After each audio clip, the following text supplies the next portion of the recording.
So we're back again with the super wealthy elite of Dubai in the second season of Dubai Bling. And I actually think that the second season is so much better than the first one. As in the first one, they were playing it so safe. But it was really great to see that in the second season, they were really embracing the more traditional roots of a reality TV series, as there was so much more drama in the second season. But I guess that does also beg the question of how much of season 2 was actually real, how much of it was staged, how much of it was faked. But either way, it was a really enjoyable series, and I love how they explored a lot more of Dubai from an activities perspective, mainly with all of Farhana's dates, so you can see all of the cool things that you can do outside of shopping and outside of partying and outside of events. You can actually do a lot of activities. So I think from a sales perspective on making Dubai a place that everybody wants to go as a destination, I think it was really, really good. But now let's go through all of the characters one by one. So Safa, I feel like you have to love to hate this girl, as she is an absolute brat, but you can totally see the good-hearted nature inside of her underneath all of the expensive layers. And I love how her main storyline across maybe the first half of the second season is all around the fact that she has seen Ibrahim behind Zaina's back, and how she is going to come to actually explaining this to Zaina, but then obviously other people find out about it because Ibrahim told them, and the way in which LJ and Farhana then just brutally expressed this to Zaina, they were being really malicious, even though later on they were like, oh, you know, we thought you knew this. And then the impact that this then has on Zaina in terms of being incredibly destructive with everybody in that table, and then the impact also that this has on the friendship with her and Safa. And then when Zaina just decides to leave, which I'm totally with her for, if I was her, I would totally leave that situation as well. But then when Safa returns back to the event, she is just full of rage. She is telling LJ and Farhana to just effectively leave her event. And also, it's just such a shame, as this is her event, she is the host, and it's just being destroyed in front of her. But then, when Safa and Zaina reunite a couple of episodes later, you can really tell that this is a duo not to be messed with.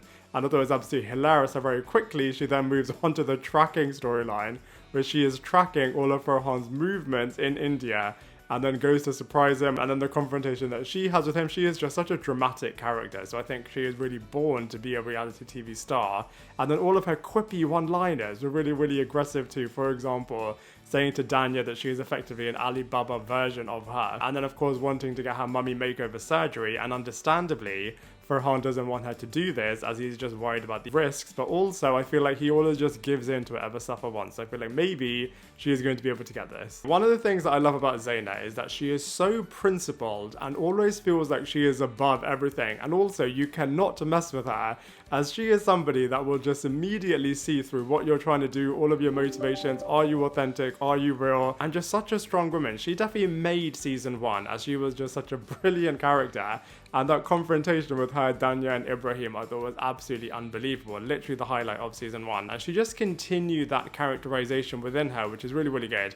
I would love to see a little bit more of her relationship. I mean, you can definitely tell that she really loves and respects her husband, but it would be cool to just explore this a little bit more. But we also saw the continuation of her drama with Ibrahim and Danya, Ibrahim in particular, as it was interesting, as she did forgive him at the end of season 1, but then because he just kept talking about her on social media and also on screen as well, you can just see why she just does not want to have anything to do with him, especially as every single time that he does apologize, he then just ruins it. And also when her husband then had to get involved as well and really put Ibrahim in his place, and then Ibrahim just didn't want to let him have the last word. And speaking of Ibrahim, I have to say, he is absolutely hilarious. I feel like he definitely makes this show, as he is just so happy to be right at the center of all of the drama. He quite literally thinks that he's above everybody, as he is like, look, I am the son effectively of kings and queens within my heritage.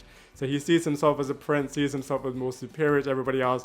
And because all of these people are so rich and are so egotistical, having somebody like this is definitely going to wind them up. So I feel like actually having him in the mix is really good from a reality TV perspective, which is absolutely brilliant. Of course, he got married. From a production point of view, I have to give them credit for this, as they were just so good, as clearly his wife did not want to be on camera at all.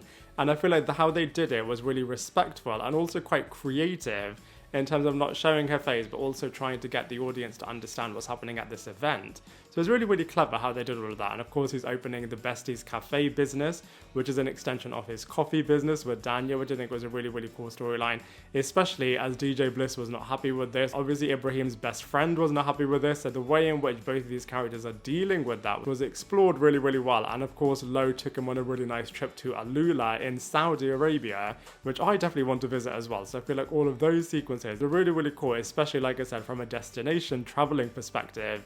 And I just feel like Ibrahim, like I said, was at the center of it all and just did such a good job as a reality TV star. Now let's talk about his bestie, Danya. So actually this season, she definitely stepped away from all of the drama in terms of Ibrahim and Zaina, but instead she had drama with her husband Bliss, as of course she is feeling she has been supportive of him and all of his dreams and aspirations for so long, and now when she has her aspirations, he just wants her to be a stay-at-home mother. So I feel like you can definitely see things from Danya's perspective, and actually I think she did such a good job this season in terms of really repairing her reputation, as in season 1 it was pretty much in tatters, especially the way in which she just rudely came into Zaina's office and was so disruptive over there. In this season, I think she was definitely on the repair, as she was just fixing everything.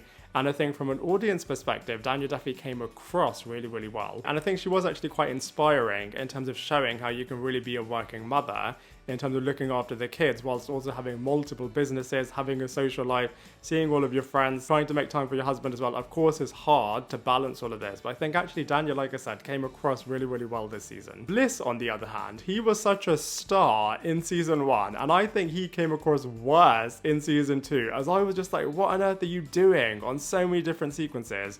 For example, just trying to interfere so much in terms of trying to have a confrontation with Chris Fade. Clearly, he just knows that this is going to be a good storyline, but just did it in such an annoying way, and I can see why Farhan and Chris Fade just did not want to have anything to do with him, in terms of how he just suddenly came uninvited into this tattoo parlor space, and Chris was totally caught off guard. He just did not want to be on camera during this sequence. Granted, DJ Bliss did do a good job in terms of trying to create some drama, but I just feel like he did it in a really annoying way. And then how demanding he was of Danya. I mean, you could see where he was coming from, but once again, the way in which he just does things and conducts himself was really, really bad. And also you can maybe see a little bit of a spark between him and LJ, and how he just did not want to be the peacemaker, which he was in season 1, and also how he was headlining this show. And I have to give him credit, I think he did do a good job. But what is interesting is that actually, because Chris just did not want to have anything to do with it, they left that storyline unresolved. So I wonder if they're going to go back to it if we ever do get a season 3. Speaking of Chris Fade, I feel like he didn't really do that much this season, if I'm being honest. I mean, of course, all of the Bliss drama was his main storyline in the beginning, and he doesn't really want to have a family just yet, which obviously made him have a lot of similarities with Mona. He similarly didn't want to have a family just yet, whereas their partners definitely do. And then, of course, he is blessed with another child as his wife is now pregnant. But outside of that, I don't feel like Chris did that much from a storyline perspective.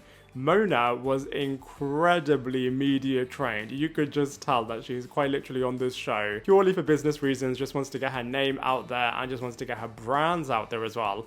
And from that perspective, I have to give her credit. She did such a good job in ensuring that she is just coming across as a squeaky clean, perfect person. People can definitely see themselves in the codependency that she was having with Huda in terms of creating the Huda beauty brand, and the fact that now she definitely wants to step out of that and create something for herself, which I feel like is really, really relatable, as well as the fact of, you know, couples that don't necessarily just want to have kids just yet, whereas their partners do. I think all of that stuff was really, really good. But in terms of her brands, have to give her credit again. She did do a good job in terms of creating all of the event stuff for the perfume, and then of course the startup business as well, and just being really supportive to all of her friends. But I don't think she was involved in any of the drama at all. Similarly, Lo just wanted to hide herself from all of the drama. I mean, drama does definitely come towards her if she is going to be friends with all of these people.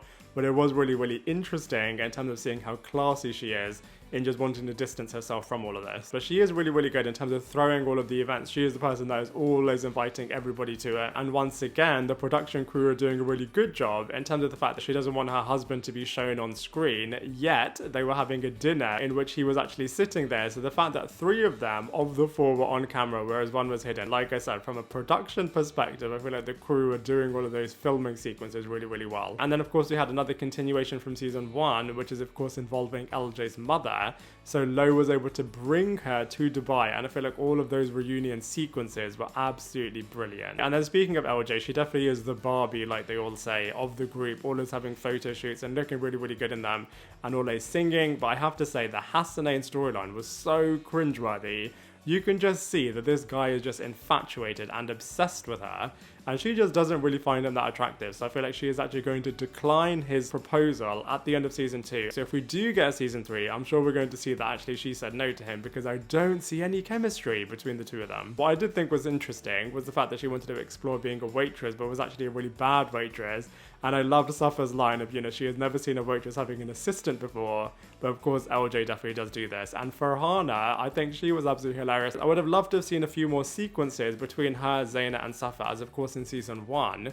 You could see that there was a bit of tension between her and Zaina, in terms of Zaina being a bit put off by the fact that Farhana has everything sponsored. But like I said earlier, I love the fact that, she was showing all of her dating, definitely something that you do see a lot in Made in Chelsea. So it was cool that she was bringing that aspect out. And of course, she is a true fashion icon. So to see what it's like being an influencer behind the scenes was really, really interesting. And then finally, after all of the dates, she has a match with Mo. And, you can see that she is really attracted to him. But he is a little bit unsure. But what I did see a bit of a spark between is Mo and LJ. So maybe this is going to be explored in season 3. Fahad, clearly you can tell this guy has just got billions and billions and billions of dollars, as he is just throwing money on Safa constantly. And I thought all of the push present storyline was really, really funny. And then, of course, Safa stalking him back in India was absolutely hilarious. One credit that I have to give to season 2 of Dubai Bling was the fact that all of the cliffhangers at the end of each episode are really, really good, as it definitely does hook you to want to immediately binge watch the next episode, which was really, really brilliant. As like I said, also the ending at the end of season 2, in terms of whether or not LJ will say yes or no to Hassanein's proposal, I think she is going to say no to it, but hopefully we'll get to see what's going to happen in season 3. But as far as season 2 of Dubai Bling goes, I'm going to give it a solid 7 out of 10. Now, I'd love to hear from you. What did you think of the show? What did you think of all of the characters? What did you think of all of the storylines? Let me know your thoughts in the comment section below, and I look forward to seeing you in my next video.